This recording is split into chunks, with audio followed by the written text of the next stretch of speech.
ৰাস পূৰ্ণিমাৰ পৰা আপোনাৰ জীৱনলৈ আহিব বিশাল এক পৰিৱৰ্তন। এই পূৰ্ণিমাৰ পৰা পাঁচ ৰাশিৰ জীৱনলৈ মহা সৌভাগ্য আহিছে। শ্ৰীকৃষ্ণৰ কৃপা, চন্দ্ৰৰ কৃপা, পূৰ্ণ শক্তি মিলি গৈছে। ভাগ্যৰ দুৱাৰ খোল খাব, আৰম্ভ হ'ব আপোনাৰ নতুন নতুন কাম। এইবাৰ শুভ শক্তিয়েই পাঁচটা ৰাশিৰ জীৱনলৈ অপাৰ সুখ আহিব, ধনৰ মালিক হ'ব। এই পাঁচ ৰাশিৰ ব্যক্তিয়ে যিকোনো প্ৰকাৰেই লাইফটো নতুন ৰূপত ছাকচেছফুল হ'বলৈ পাৰিব। হয়, ঠিকেই ভাবি আছে। এই পূৰ্ণিমাতেই বৃন্দাবনত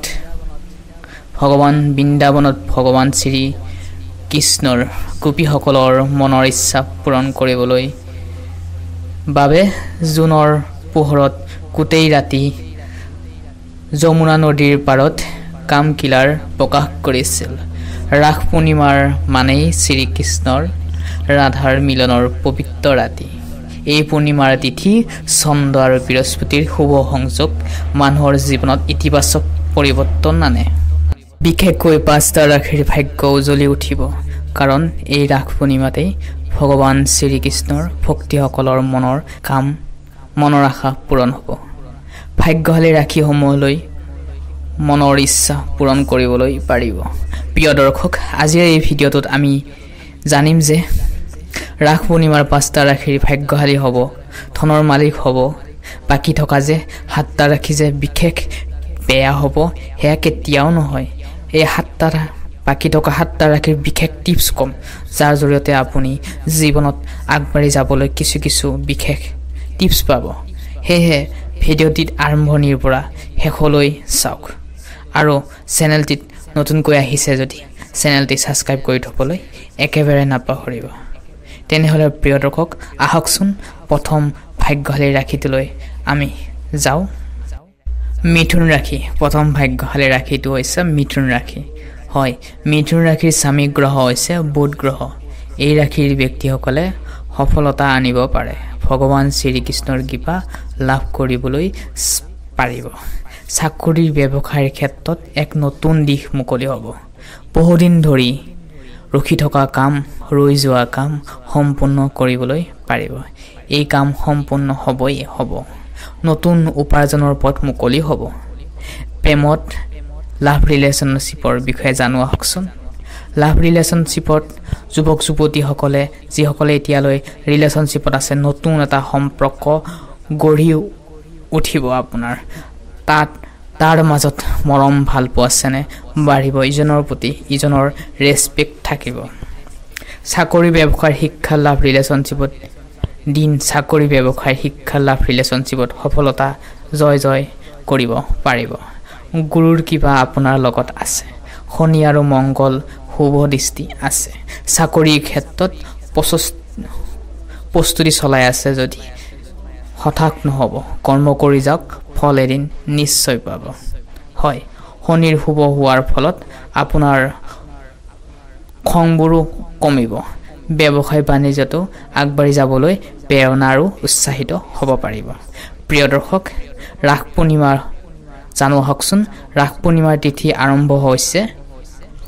প্ৰিয় দৰ্শক, এই পূৰ্ণিমা তিথি আৰম্ভ হৈছে 4 নৱেম্বৰ মঙলবাৰ, শেষ ৰাতি 9:22 পৰা 5 নৱেম্বৰ বুধবাৰ সন্ধিয়া 7:06 পৰ্যন্ত থাকিব। হয়, প্ৰিয় দৰ্শক, এইবাৰ আমি দ্বিতীয় ভাগ্যশালী ৰাশিটোলৈ আহিছোঁ। তাৰ আগতে জনাওঁ যে আপোনালোকক আগতীয়াকৈ মাহেকীয়া ৰাশিফল পাবলৈ আমাৰ ইউটিউব চেনেলটি ছাবস্ক্ৰাইব কৰি থ'বলৈ একেবাৰে নাপাহৰিব। তেনেহ'লে দ্বিতীয় ভাগ্যশালী ৰাশিটোৰ বিষয়ে জানো আহকচোন। ভাগ্যশালী ৰাশিটো হৈছে ধনু ৰাশি। ধনু ৰাশিৰ মানুহৰ বাবে এই ৰাস পূৰ্ণিমাই হৈছে ভাগ্যৰ সোণালী সময়, সুযোগ লৈ আহিছে। ভগৱান শ্ৰীকৃষ্ণৰ কৃপা এওঁলোকৰ ওপৰত থাকিব। কেতিয়াও ভবা নাছিলে আপুনি যিকোনো কামতে সফল হ'ম। হঠাৎ আপোনাৰ আহিব ভাল খবৰ। কৰ্মজীৱনত নতুন চাকৰি আৰু ব্যৱসায় সফল হ'ব পাৰিব। পৰিয়ালৰ সৈতে সম্পৰ্ক মধুৰ হ'ব। এইবাৰ আহিছোঁ তৃতীয় ভাগ্যশালী ৰাশিটোলৈ। তৃতীয় ভাগ্যশালী ৰাশিটো হৈছে বৃষ ৰাশি। এই ৰাস পূৰ্ণিমাৰ বিশী ৰাশিৰ জাতক জাতিকাসকলৰ ক্ষেত্ৰত আগবাঢ়িব তেওঁলোকৰ ধৈৰ্য ৰাখি যি কামতে তেওঁলোকে ধৈৰ্য ধৰি কৰ্ম কৰি আছিলে তাত আপুনি সফলতা পাব পাৰে অৰ্থৰ ক্ষেত্ৰত লাভৰ সম্ভাৱনা বিনিয়োগৰ সুখবৰ লৈ আহিছে যিকোনো জায়গাত আপোনাৰ অৰ্থ লাভ হোৱাৰ পৰা আপুনি কিছু 100%ৰ ভিতৰত 55% আপুনি ফল পাবলৈ সক্ষম হ'ব পাৰে হয় গৰুক গুৰ মিঠাই খুৱাওক হয় শুভ ফল লাভ কৰিবলৈ পাৰিব শুভ ফল লাভ কৰিবলৈ পাৰিব জীৱন সংগীৰ সৈতে সুখময় খবৰ হয় প্ৰিয় দৰ্শক এইবাৰ আহিছো 4 নম্বৰ ভাগ্যশালী ৰাশিটিলৈ তুলা ৰাশিৰ জাতক জাতিকাসকলে এই পূৰ্ণিমাত তেওঁলোকৰ ভাগ্যৰ পৰিৱৰ্তনভাৱে সলনি হ'বলৈ গৈ আছে বহুদিন ধৰি দুখ কষ্ট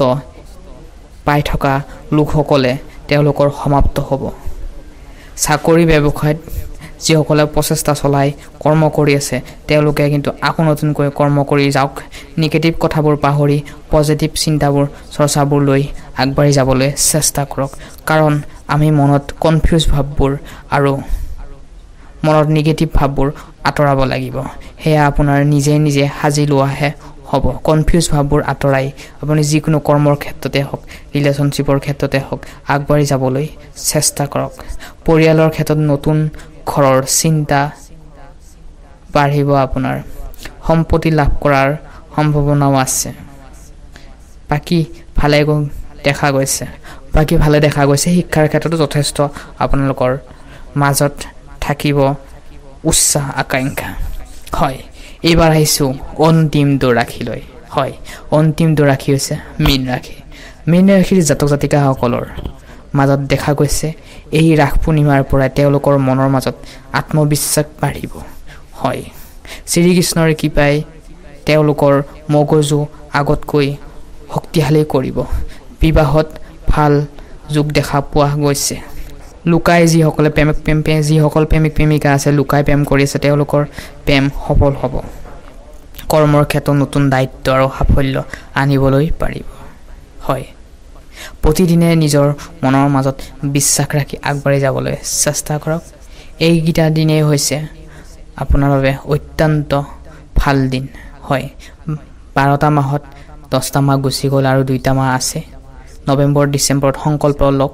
যে মই কৰিব পাৰিম মই কৰিম আপোনাৰ সপোন ডাঙৰ গোল আছে কিন্তু বাস্তৱত কৰিবলৈ সেই ডাঙৰ কামৰ জৰিয়তে আপুনি কৰ্ম কৰিব লাগিব ৰাতি দিন চিন কৰি পাহৰি নিজৰ কষ্টৰ মনোযোগেৰে আগবাঢ়ি যাবলৈ লাগিব বাকি ঠিকে দেখা পোৱা গৈছে বন্ধুসকল ৰাস পূৰ্ণিমা হৈছে শ্ৰীকৃষ্ণৰ চন্দন মিলন এই দিনটো যিকোনো কামত শুভ মাত্ৰাত কাম কৰিব পাৰিলে আপোনাৰ ভাল ফল পাব সেইকাৰণে উচিত কৰ্ম কৰক উচিত চিন্তা কৰক নিগেটিভ চিন্তাবোৰ আঁতৰাই পজিটিভ চিন্তা লৈ আগবাঢ়ি যাবলৈ চেষ্টা কৰক তেনেহলে আপোনাৰ ভাগ্য আপোনাৰ লগত থাকিব হয় যদি আপুনি যিকোনো এটা ৰাশিৰ ভিতৰত আপোনাৰ ৰাশিটো আছে নিশ্চয় কমেন্ট বক্সত কমেন্ট কৰি জনাবলৈ একেবাৰে নাপাহৰিব আকৌ নেক্সট ভিডিঅ'ত আপোনালোকক আটাইকে লগ পাম তেনেহলে আজি এই গুৰুত্বপূৰ্ণ ভিডিঅ'টোৰ পৰা আমি বিদায় মাগিছো আপোনালোক ভালে থাকক কুশলে থাকক জয় শ্ৰী কৃষ্ণ ৰাধে ৰাধে